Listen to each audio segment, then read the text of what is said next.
Hola, Lick Raúl y a todos los que nos ven en este video tutorial número 5. Pues vamos a ver una vez más todo lo que debes de saber del DSM-5, historia y su contenido. Nos encontramos hoy en mi persona Joana, Jennifer, Ashley y Kayla.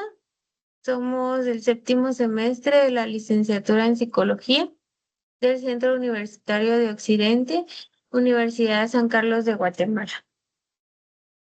El contenido para este video va a ser el trastorno de síntomas somáticos y trastornos relacionados, trastornos de la conducta alimentaria y de la ingesta de alimentos y los trastornos de la excreción.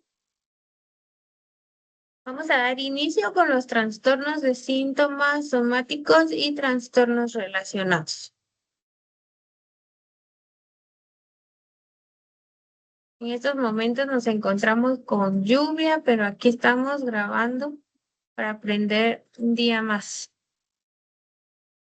El primer trastorno de los síntomas somáticos que lo encontramos en el DSM-5 con el código F45.1. Este tiene sus características principales que son: la persona presenta síntomas físicos como dolor o fatiga y una preocupación excesiva por su salud, interpretando estos síntomas como señales de enfermedades graves. A pesar de recibir tranquilidad médica, mantiene sus temores y suele buscar atención médica de forma repetida. En este trastorno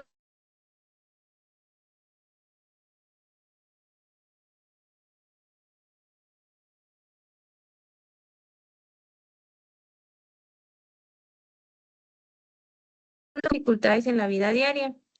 B. Presencia de pensamientos, sentimientos o comportamientos excesivos relacionados con los síntomas o salud manifestados por uno o más de los siguientes.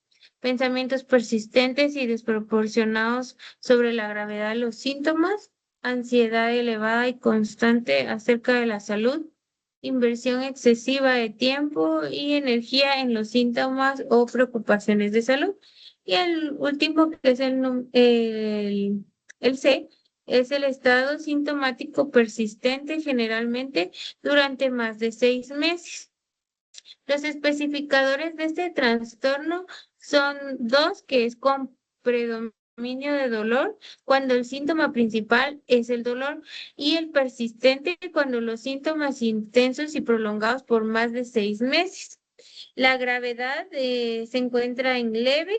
En leve encontramos únicamente un criterio del apartado B, y en moderada dos o más criterios del apartado B también. Grave, dos o más criterios del apartado B, junto con múltiples síntomas somáticos o un síntoma muy intenso. Los factores de riesgo de este trastorno son los rasgos de personalidad con alta tendencia a la ansiedad o afectividad negativa, también el bajo nivel educativo o socioeconómico y las experiencias traumáticas o adversidades durante la infancia.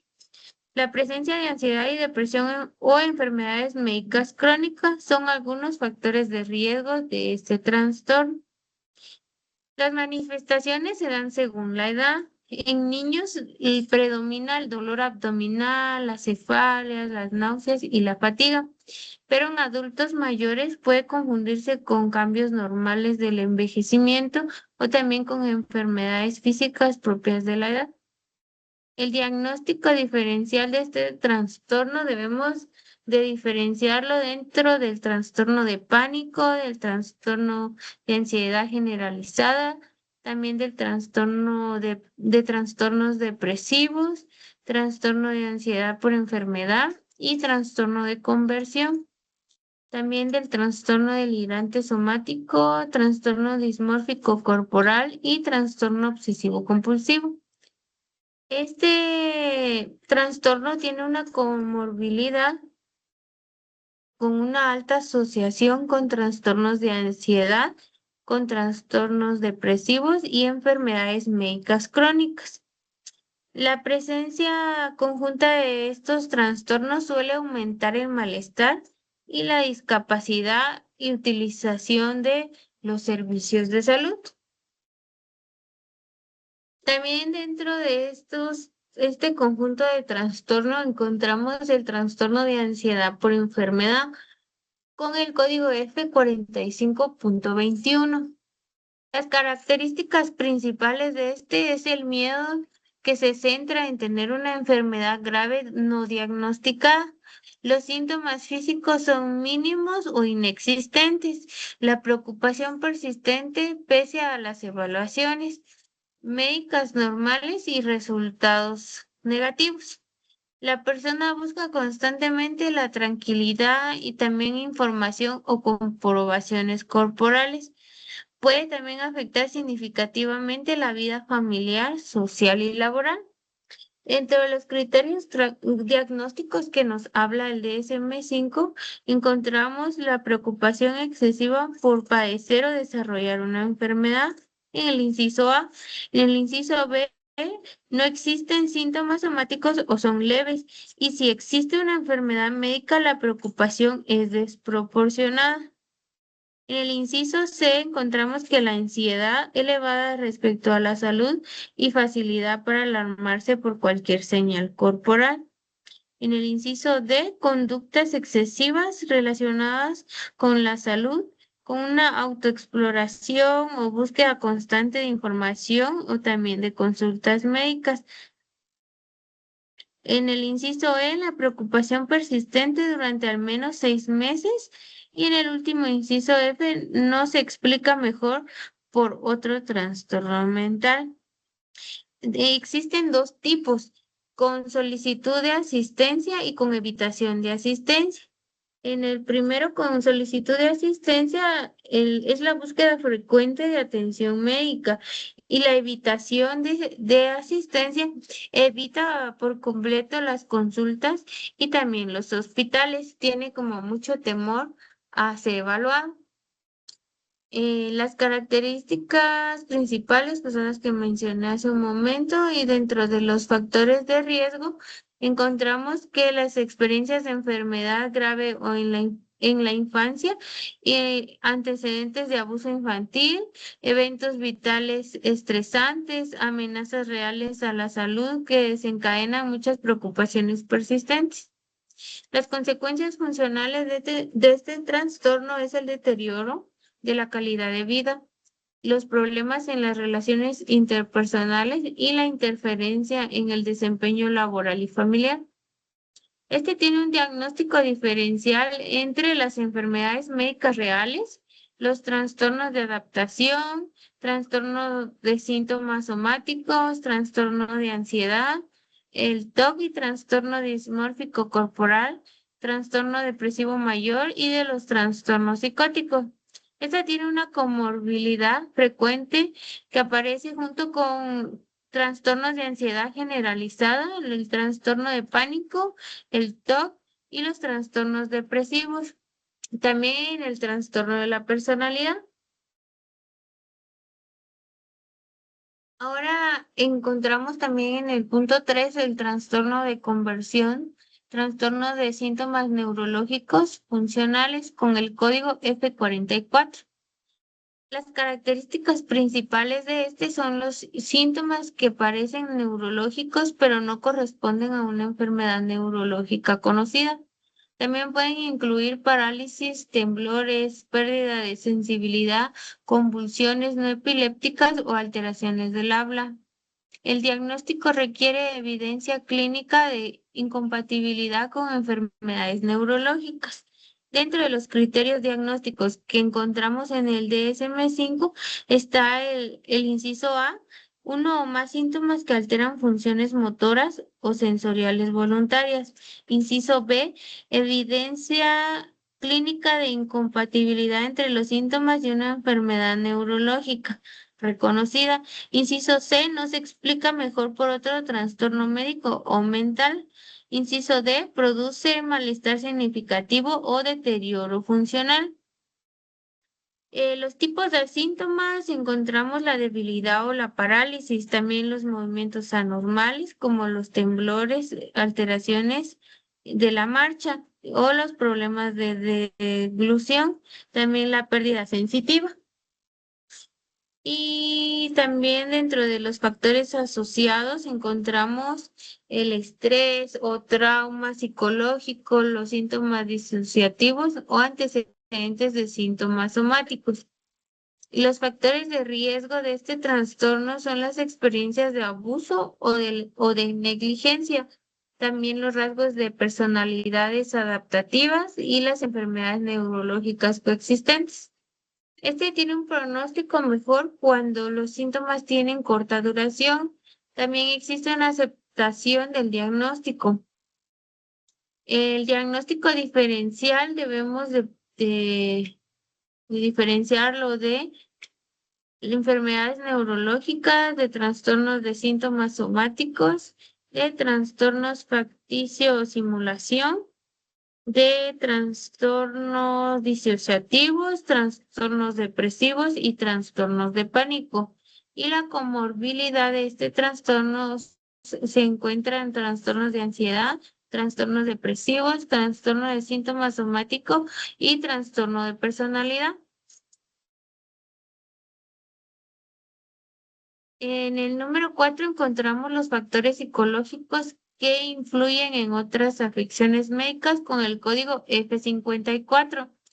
Los criterios diagnósticos que encontramos en el DSM-5 son A, B y C.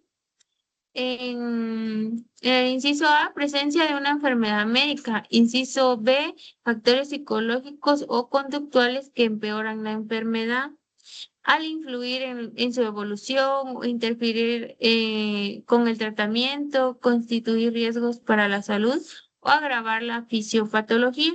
En el inciso C nos explica mejor por otro trastorno mental.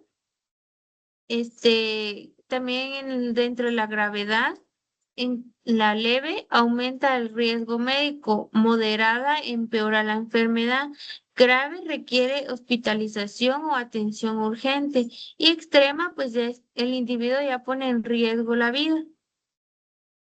Las características principales son los factores psicológicos que afectan negativamente una enfermedad médica existente. Por ejemplo, la ansiedad que agrava el asma, el incumplimiento del trastorno médico, la negación de síntomas cardíacos graves, la manipulación de la insulina para perder peso. Y dentro de los factores psicológicos frecuentes, está el estrés, la ansiedad, la depresión, estilos de afrontamiento inadecuados y las relaciones interpersonales conflictivas. Las consecuencias funcionales de este trastorno pueden empeorar significativamente la evolución y el pronóstico de múltiples enfermedades médicas. Y su diagnóstico diferencial debe ser de del trastorno mental debido a otra afección médica.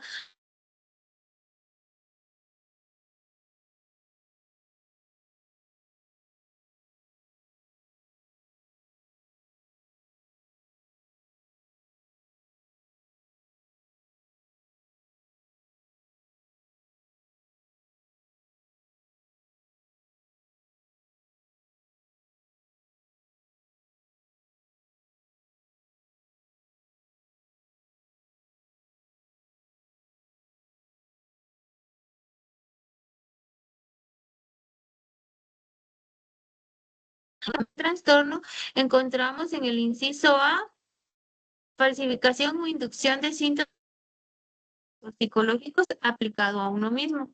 En el inciso B, la persona se presenta como enferma, lesionada o discapacitada. En el inciso C, no existe una recompensa externa evidente. Y en el inciso D, no se explica mejor por otro trastorno mental. Esto es aplicado a uno mismo, pero también aplicado a otro o antes por poderes, por ejemplo, es A, la falsificación o inducción de síntomas en otra persona. B, presenta a la víctima como enferma o lesionada. C, no existe recompensa externa evidente. Y D, no se explica mejor por otro trastorno mental. También es importante que el diagnóstico se aplica al autor de la conducta, más no a la víctima. Y dentro de las características principales existe engaño intencional relacionado con síntomas o enfermedades. La persona también puede fabricar, exagerar o provocar síntomas y también busca asumir el papel de enfermo o que sea visto como enfermo también. Puede manipular pruebas médicas o inventar síntomas o inducir lesiones. Un ejemplo podría ser que altera análisis clínicos o también hay personas que fingen convulsiones o síntomas psiquiátricos. También el autolesionarse para obtener atención médica o provocar enfermedades en otra persona para presentarla como enferma. Las consecuencias de este es el daño físico y psicológico para la persona o para la víctima, el uso también excesivo de recursos médicos y el riesgo de procedimientos innecesarios. Tenemos que tener en cuenta el diagnóstico diferencial dentro del trastorno de síntomas somáticos, la simulación también cuando existe algún beneficio externo como dinero o también evitar responsabilidades, el trastorno de conversión, el trastorno límite de la personalidad, enfermedades médicas reales. El desarrollo y curso de este trastorno generalmente inicia en la adultez temprana, suele presentarse en episodios recurrentes, puede mantenerse durante años con múltiples consultas y hospitalizaciones, y esta tiene una prevalencia que es poco frecuente y difícil de identificar, pero se estima que alrededor del 1% de los pacientes hospitalizados podría presentar este trastorno. Ahora mi siguiente compañera. Muchas gracias, Giselle. Entonces, continuamos. Podemos observar y otro de los trastornos que encontramos es otro trastorno de síntomas somáticos y trastornos relacionados especificados. Este se utiliza cuando predominan síntomas característicos de los trastornos de síntomas somáticos. Em, Estos causan malestar clínicamente significativo o deterioro funcional, pero no cumplen todos los criterios de un trastorno específico de esta categoría. Sus criterios diagnósticos principales son la presencia de síntomas somáticos o preocupaciones excesivas por la salud. También están los síntomas que generan malestar o deterioro importante.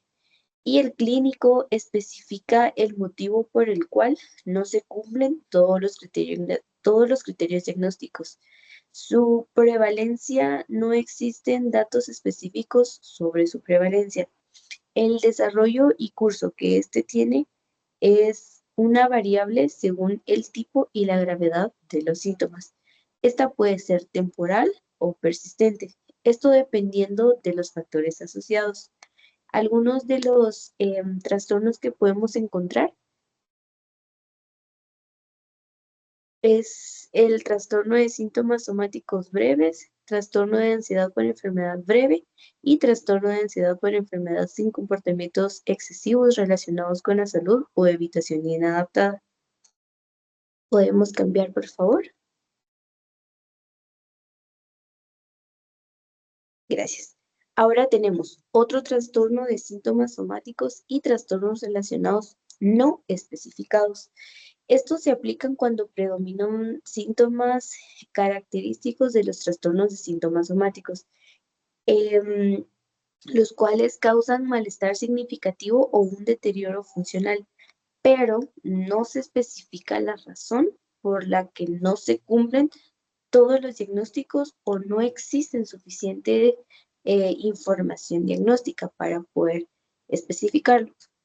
Dentro de los criterios diagnósticos que vamos a poder encontrar aquí es la presencia de síntomas somáticos clínicamente significativos y la información insuficiente para establecer un diagnóstico específico como tal.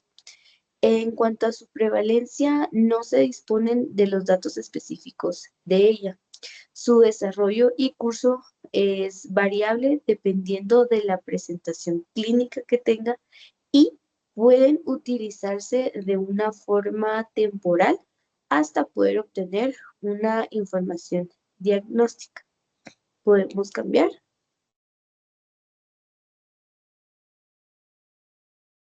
Muy bien.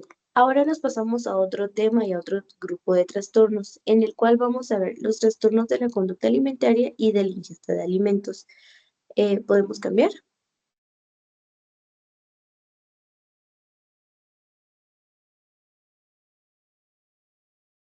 Muy bien. Dentro de esta vamos a tener como subgrupo 1, pica, con el código F50.83. Esta es la ingesta persistente de sustancias no nutritivas y no alimentarias durante un periodo mínimo de un mes. Esto inapropiada para el nivel de desarrollo del individuo. Sus criterios diagnósticos es el consumo de sustancias como tierra, papel, jabón, cabello o yeso.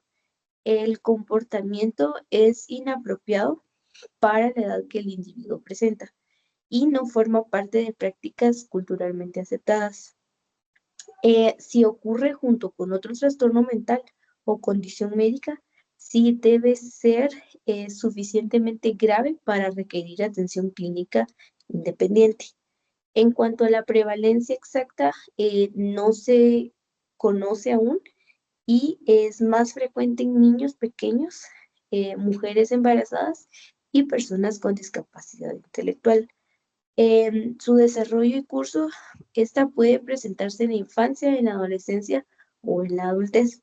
En niños pequeños suele ser transitorio y en personas con discapacidad intelectual puede ser persistente durante años.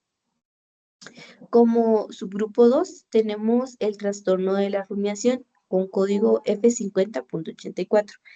Este trastorno es la regurgitación repetida de alimentos durante un periodo mínimo de un mes. Este puede implicar volver a masticar, volver a tragar o escupir los alimentos. Sus criterios diagnósticos es la regurgitación, no es atribuible a una enfermedad gastrointestinal u a otra afección médica. No ocurre exclusivamente durante anorexia nerviosa, bulimia nerviosa u trastorno por atracón. Y sí aparece junto con otro trastorno mental. Debe ser lo suficientemente grave para que pueda requerir de una atención clínica adicional. En cuanto a la prevalencia, no es una prevalencia exactamente conocida y es más frecuente en lactantes y en personas con discapacidad intelectual.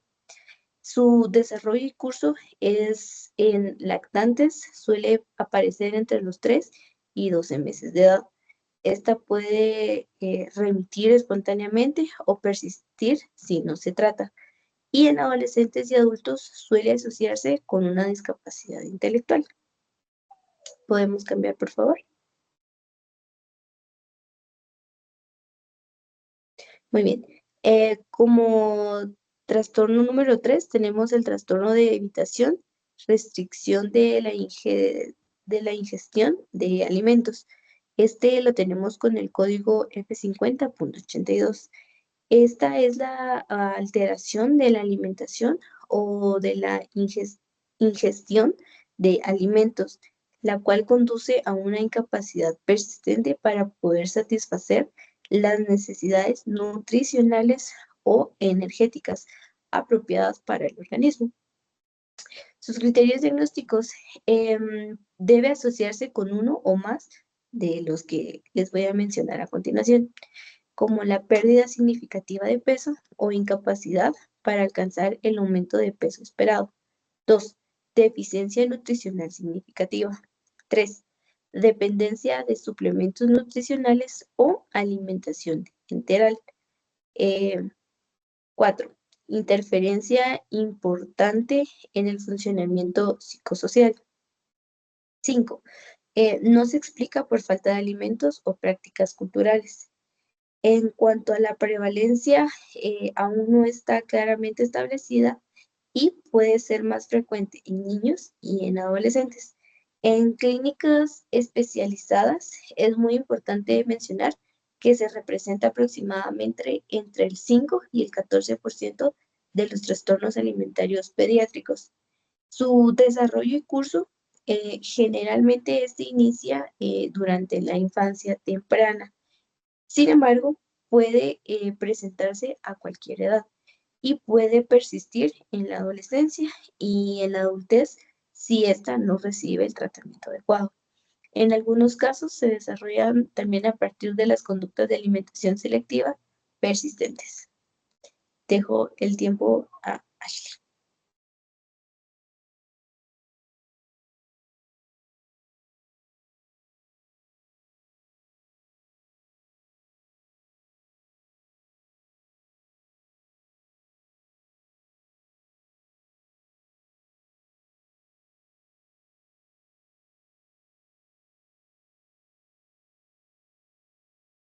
Compañera Ashley.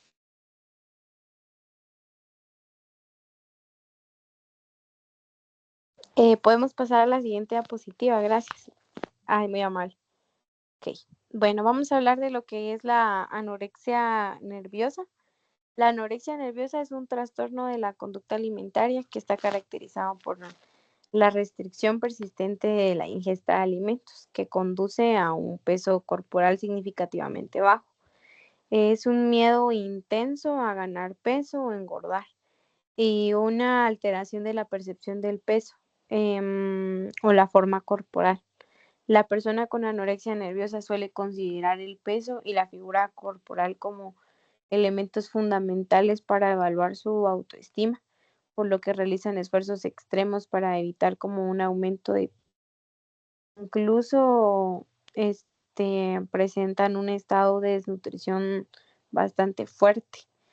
Los criterios que para diagnosticar anorexia nerviosa deben cumplirse y el criterio A nos habla de una restricción de la ingesta energética en relación con las necesidades del organismo que conduce a un peso corporal significativamente bajo, considerando la edad, sexo y desarrollo y salud física. El DSM-5 define un peso significativamente bajo como un peso inferior al mínimo normal o en niños o adolescentes inferior a lo esperado para su crecimiento.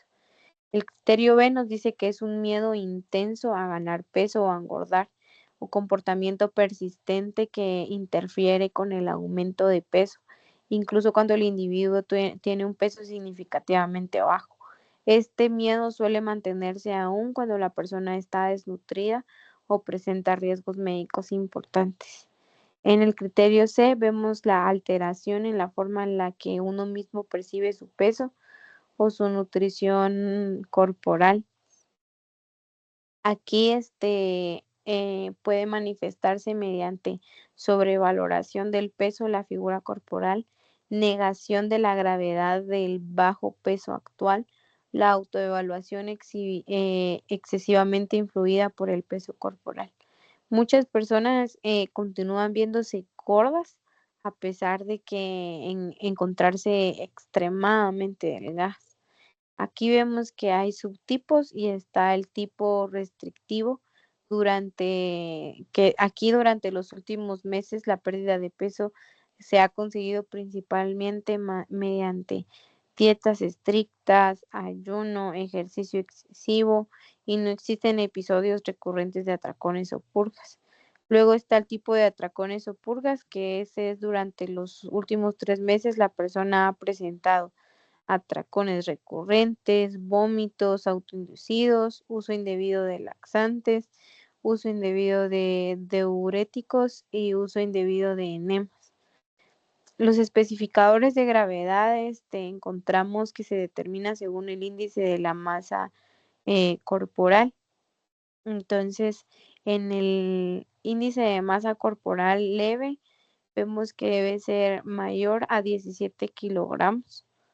En el moderado mayor o mayor o igual a 16.99, en el grave 15.99 y en el extremo 15 kilogramos.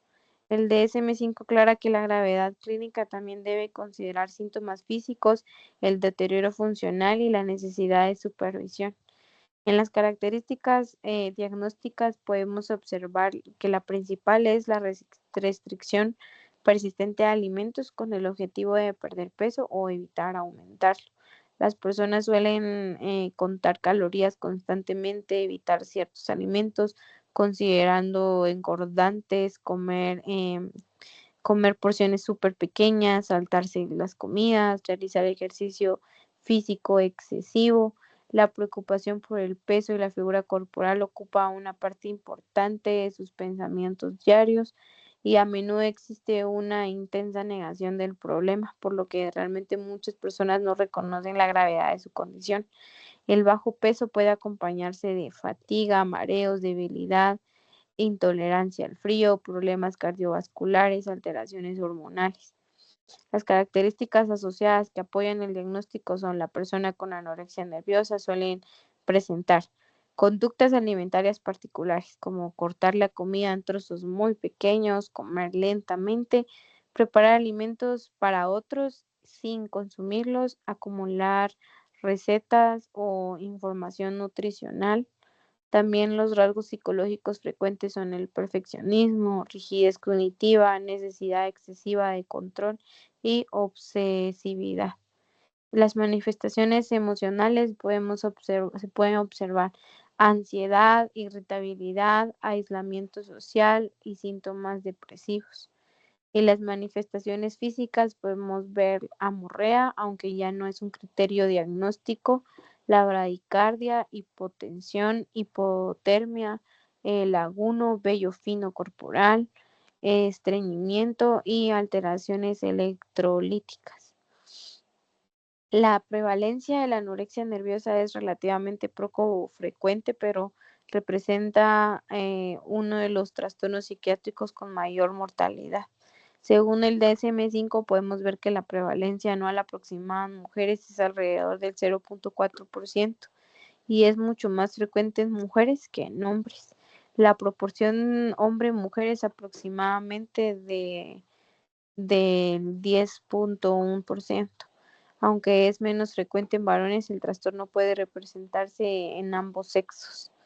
El desarrollo del curso. Aquí vemos que generalmente inicia durante la adolescencia, la adultez temprana. Es poco frecuente que aparezca antes de la pubertad o después de los 40 años. El inicio suele estar asociado a dietas para perder peso, comentarios sobre la apariencia física, presiones sociales relacionadas con la imagen corporal, cambios importantes en la vida.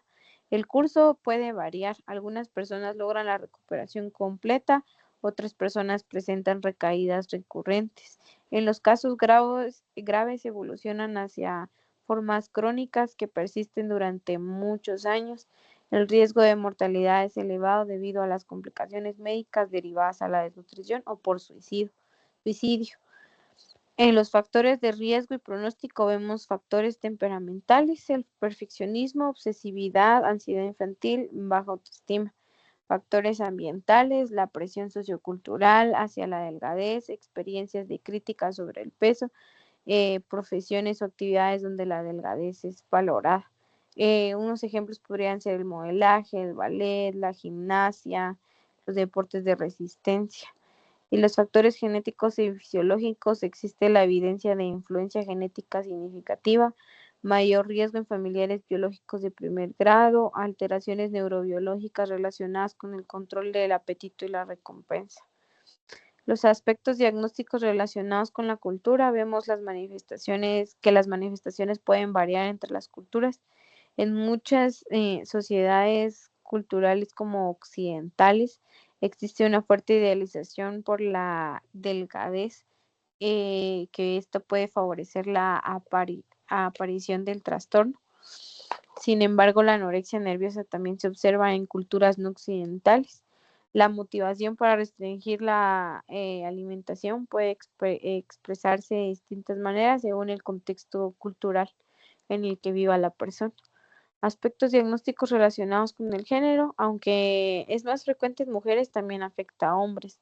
En los hombres suele observarse la preocupación por la musculatura, deseo de un cuerpo como más definido o conductas extremas para modificar la composición corporal. Estos casos pueden pasar desapercibidos debido a los estereotipos de género. Las consecuencias funcionales de la anorexia nerviosa puede realmente afectar gravemente el área académica, con una disminución de la concentración o bajo rendimiento, el área laboral, menor productividad y ausentismo, el área social, el aislamiento, conflictos familiares, evitación de comidas sociales, también área física, las hospitalizaciones frecuentes, las complicaciones médicas severas y un riesgo de muerte. El diagnóstico diferencial, bueno, primero sería el trastorno depresivo mayor. Puede haber pérdida de peso, pero no tiene miedo intenso a engordar ni distorsión corporal. Luego está la esquizofrenia y otros trastornos psicóticos, ya que la restricción alimentaria puede deberse a ideas delirantes y no a una preocupación por el peso. El trastorno obsesivo compulsivo, las obsesiones alimentarias pueden parecer similares, pero no existen necesariamente como un deseo de adelgazar. Hay enfermedades médicas que deben destacarse, como el cáncer, enfermedades gastrointestinales, hipertiroidismo y enfermedades infecciosas. La comorbilidad de este trastorno, pues la anorexia nerviosa se presenta frecuentemente asociada con trastornos de ansiedad, trastorno obsesivo compulsivo, fobia social o trastorno de ansiedad generalizada, trastornos depresivos con episodio depresivo mayor o trastorno depresivo persistente. Los trastornos relacionados con sustancias sería especialmente el alcohol y estimulantes y trastornos de la personalidad, principalmente trastorno obsesivo compulsivo de la personalidad o un trastorno límite de la personalidad que es más frecuente en el subtipo de atracones o purgas. Luego vemos pues que entonces el trastorno o la anorexia nerviosa es un trastorno alimentario realmente grave caracterizado por esta restricción extrema de alimentos, miedo intenso a ganar peso y alteración de la imagen corporal y suele comenzar en la adolescencia, presenta importantes complicaciones médicas y psicológicas y sí requiere realmente una intervención temprana debido a su elevado riesgo de cronicidad, deterioro funcional y mortalidad. Luego de hablar de la anorexia nerviosa, vamos a hablar de la bulimia nerviosa, que la bulimia nerviosa es un trastorno igual de la conducta alimentaria y este está caracterizado por episodios recurrentes de atracones, seguidos de conductas compensatorias inapropiadas para evitar el aumento de peso. Los criterios diagnósticos para que se diagnostique la bulimia nerviosa pues deben cumplirse todos estos puntos. 1. Los atracones recurrentes. Un atracón se define por ingesta de una cantidad de comida claramente mayor a la que la mayoría de las personas comerían en un periodo similar y la sensación de pérdida de control durante el episodio. No poder ni parar ni controlar lo que se come. Las conductas compensatorias inapropiadas recurrentes, pues, para evitar subir de peso, la persona realiza una o más de estas conductas, ya sea vómitos autoinducidos, uso de laxantes o de otros medicamentos, un ayuno prolongado o ejercicio excesivo. Frecuencia y duración. Los atracones y las conductas compensatorias ocurren al menos una vez por semana o 3 veces por mes. Aquí hay una autoevaluación influida por el peso en la figura. En la autoestima está excesivamente influida por el peso corporal y la imagen corporal. No ocurre exclusivamente durante la anorexia nerviosa. El trastorno no se presenta exclusivamente durante episodios de anorexia nerviosa. La gravedad, según el DSM-5 y como la clasifica, es según la frecuencia de las conductas compensatorias. Aquí podríamos observar lo leve, que es de 1 a 3 episodios por semana, moderado, que es de 4 a 7 episodios por semana, grave, que es de 8 a 13 episodios a la semana, y la extrema, que es de 14 o más episodios por la semana.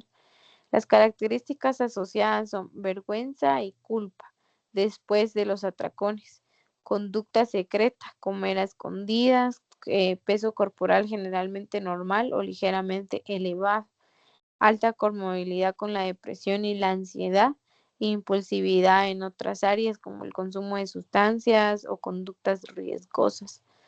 Las consecuencias físicas frecuentes son un desgaste dental por el ácido gástrico, inflamación de glándulas salivales, desequilibrios de electrolitos. Esto puede ser peligroso para el corazón y problemas gastrointestinales.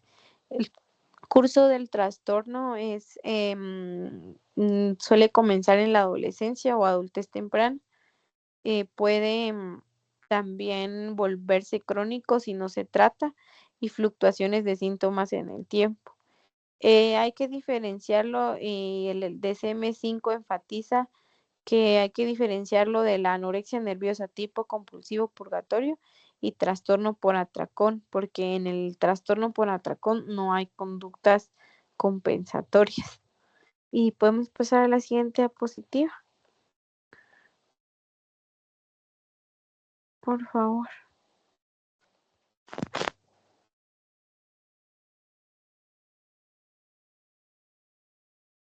Muchas gracias. Tenemos el trastorno por atracones.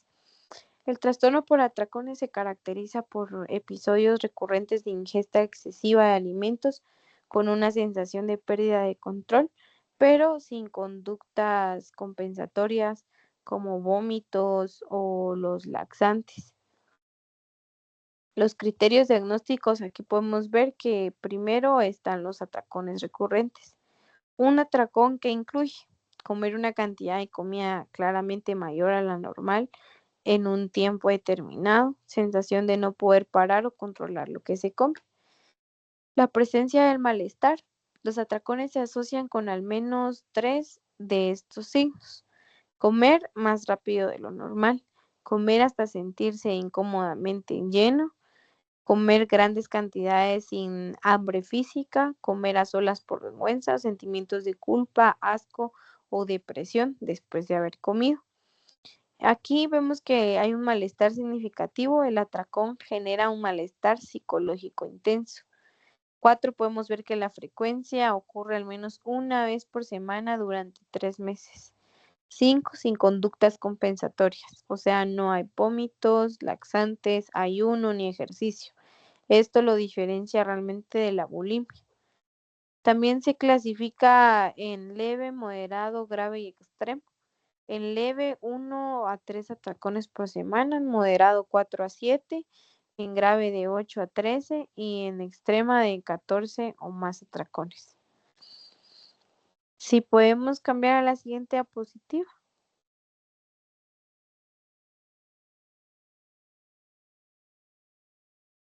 Luego podemos observar ya los últimos trastornos que tenemos. Otro trastorno de conducta alimentaria de ingesta de alimentos especificado, que se usa cuando hay síntomas de un trastorno alimentario clínicamente significativo, pero que no cumpla con los criterios de un trastorno en específico. Aquí el clínico, el que diagnostica, sí especifica la razón por la que la persona no cumple los criterios. El DSM incluye aquí anorexia nerviosa típica, que esta cumple con todos los criterios de anorexia, pero el peso es normal y no es un peso bajo. También la bulimia nerviosa de baja frecuencia, que su duración es limitada, cumple criterios de bulimia, pero también ocurre menos de una vez por semana o dura menos de 3 meses. También el trastorno de atracones de baja frecuencia, una duración limitada, al igual que el trastorno por atracones, pero menos frecuente o en menos tiempo. El trastorno purgativo, que son conductas de purga, vómitos, laxantes sin atracones previos. Y el síndrome de ingesta nocturna, que es un consumo excesivo de comida nocturna o al despertar durante la noche. Y también vemos el trastorno de la conducta alimentaria de la ingesta de alimentos no especificado. Se usa cuando hay síntomas de un trastorno alimentario, pero no se cumplen igual con los criterios de ningún trastorno específico, y aquí el clínico no especifica la razón o no tiene suficiente información de por qué no cumple con esos criterios.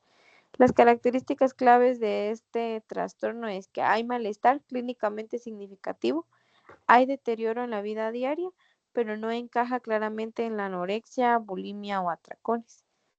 Hay una diferencia muy clara entre el especificado y el no especificado, en que una el clínico explica por qué no cumple los criterios y en otra pues no se especifica la razón o la falta de información. Entonces, eso sería todo por los trastornos de la conducta alimentaria. Y podemos pasar con la siguiente compañera. Muy bien, gracias. Entonces yo voy a hablar sobre los trastornos de la excreción y pues bueno, en este caso estos implican la eliminación inapropiada de orina o bien de heces y pues suelen diagnosticar por primera vez, perdón, y se suelen diagnosticar por primera vez durante la infancia o la adolescencia. Pues este grupo de trastornos incluye lo que es la enuresis y pues que es la emisión repetida de orina en lugares inapropiados y la encopresis que es la excreción repetida de heces en lugares inapropiados. Entonces, en enuresis encontramos los criterios diagnósticos. Pues es la emisión repetida de orina en la cama o en la ropa, ya sea de manera voluntaria o involuntaria. El comportamiento es clínicamente significativo cuando se manifiesta con una frecuencia de al menos 2 veces por semana durante un mínimo de 3 meses, pues de manera consecutiva o por la presencia de malestar clínicamente significativo o deterioro en áreas importantes del funcionamiento. La edad pues cronológica es de por lo menos 5 años y pues el comportamiento no puede atribuirse a los efectos fisiológicos de una sustancia ni otra afección médica. Acá tenemos que pues explicar bien si esta pues es nocturna. Si es así, la emisión de orina solamente se da durante el sueño nocturno. Si es diurna, emisión de orina durante horas de vigilia. Y si es nocturna y diurna, es la combinación de las dos anteriores, ¿verdad? Entonces también tenemos lo que es las características diagnósticas, que en este caso pues la el principal rasgo de la enuresis es la emisión repetida de orina durante el día o la noche, en la cama o en la ropa, y pues la emisión suele ser involuntaria, aunque en ocasiones puede ser también intencionada. Y acá debe de producirse al menos 2 veces por semana, lo que mencionaba anteriormente, y las características asociadas que apoyan el diagnóstico, pues si es en la enuresis nocturna, la emisión puede producirse durante el sueño y el niño puede recordar el sueño en que ocurrió la micción. También tenemos lo que es los episodios que pues, suelen producirse principalmente a primera hora de la tarde en días de escuela y pueden asociarse a síntomas de conducta disruptiva. La prevalencia, pues, es de 5 a 10% en niños de 5 años y de 3 a 5% en niños de 10 años y aproximadamente el 1% en personas de 15 años o más. Desarrollo y curso, pues se describe en dos tipos, que es enuresis primaria, que las personas pues nunca han desarrollado continencia urinaria, y la enuresis secundaria, que pues aparece después de haber alcanzado un periodo de continencia urinaria. Y pues la enuresis secundaria suele comenzar entre los 5 y los 8 años y también puede aparecer a cualquier edad también, ¿verdad? Y después de los 5 años, la remisión espontánea ocurre de un 5 a 10% de los casos por año. En factores de riesgo y pronóstico, pues están los ambientales, que es el retraso o laxitud en el aprendizaje para ir al baño, estrés psicosocial, tenemos genéticos y fisiológicos, pues que son es el retraso del desarrollo normal de los ritmos cardíacos, perdón, carcadianos de producción de orina. Tenemos lo que es las alteraciones de la sensibilidad del receptor central de vasopresina y tenemos lo que es la hiperreactividad de la vejiga.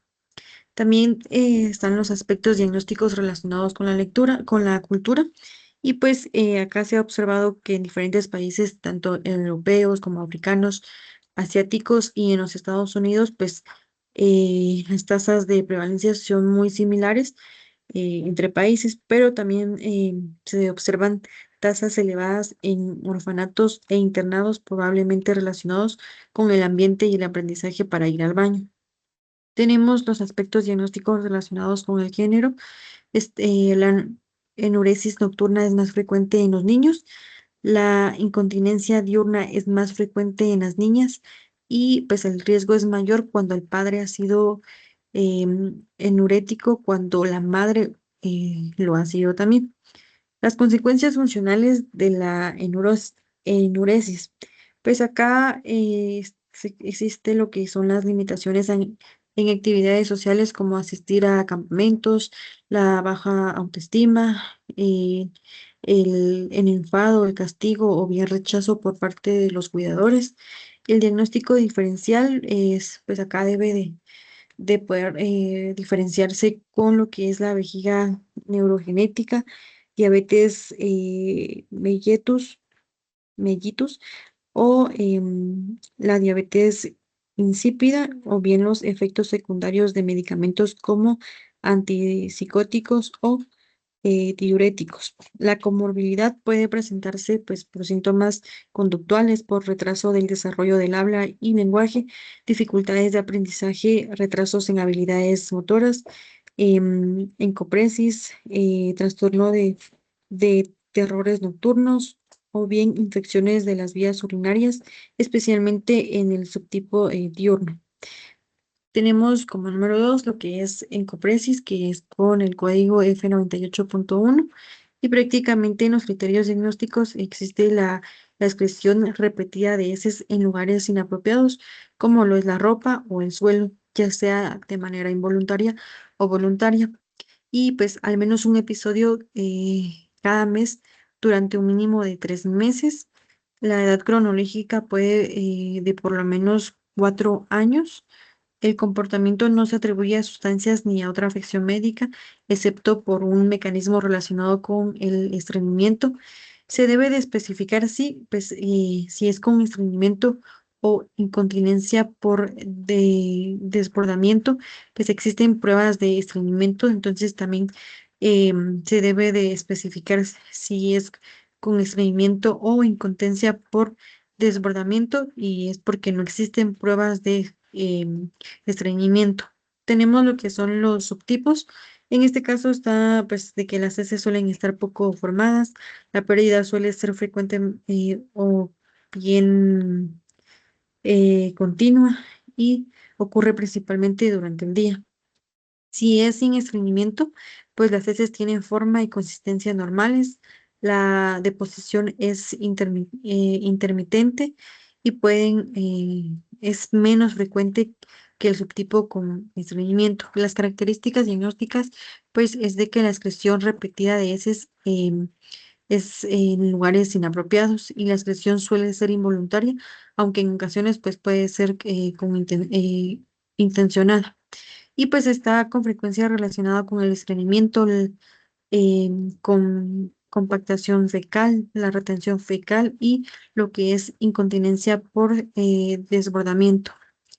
Y el estreñimiento también puede desarrollarse por la ansiedad, por conductas ansiosas u oposicionistas, por hipotiroidismo y los efectos secundarios de medicamentos. Las características asociadas que apoyan el diagnóstico, pues en este caso los niños suelen sentir lo que es vergüenza o bien deseo de evitar situaciones vergonzosas como el colegio o bien un ejemplo, los campamentos. También está deterioro que suele sentirse, perdón, que depende de los efectos sobre la autoestima, el rechazo de los compañeros o bien el enfado, castigo o rechazo por parte de las demás personas.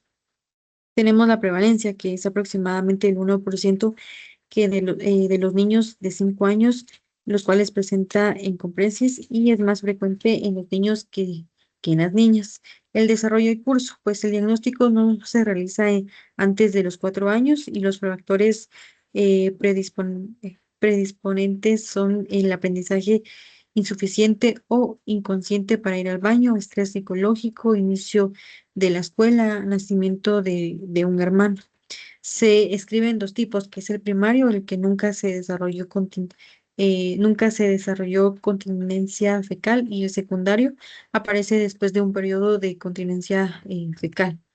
Están los factores de riesgo y pronóstico, prácticamente son los genéticos y fisiológicos, donde la defecación dolorosa puede favorecer el estreñimiento y aumentar el riesgo de encopresis, y algunos medicamentos como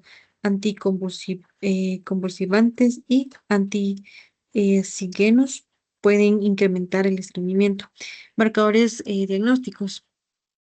Además del examen físico, pueden utilizarse lo que son las radiografías abdominales, el enema de vario y la monometría anorrectal.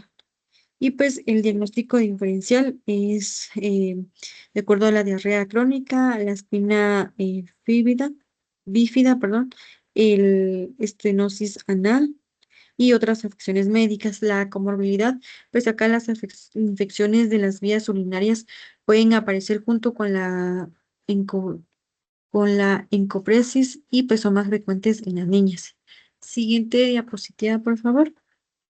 Tenemos así también como punto 3 lo que es otro trastorno de la excreción especificado, y prácticamente en esta categoría se aplica a presentaciones en las que predominan los síntomas característicos de un trastorno de la excreción que causa pues malestar clínicamente significativo en las áreas importantes del funcionamiento de la persona, pero que no cumple pues todos los criterios de ninguno de los trastornos de la categoría diagnóstica de los trastornos de discreción. Y pues la categoría de otro trastorno de la excreción especificado se utiliza en ocasiones en las que el clínico opta por pues comunicar el motivo específico por el que la presentación no cumple los criterios de un trastorno de la excreción pues específico, y pues esto se hace registrando, por ejemplo, otro trastorno de excreción especificado. También como punto 4 tenemos el trastorno de la excreción no especificado. Prácticamente, pues acá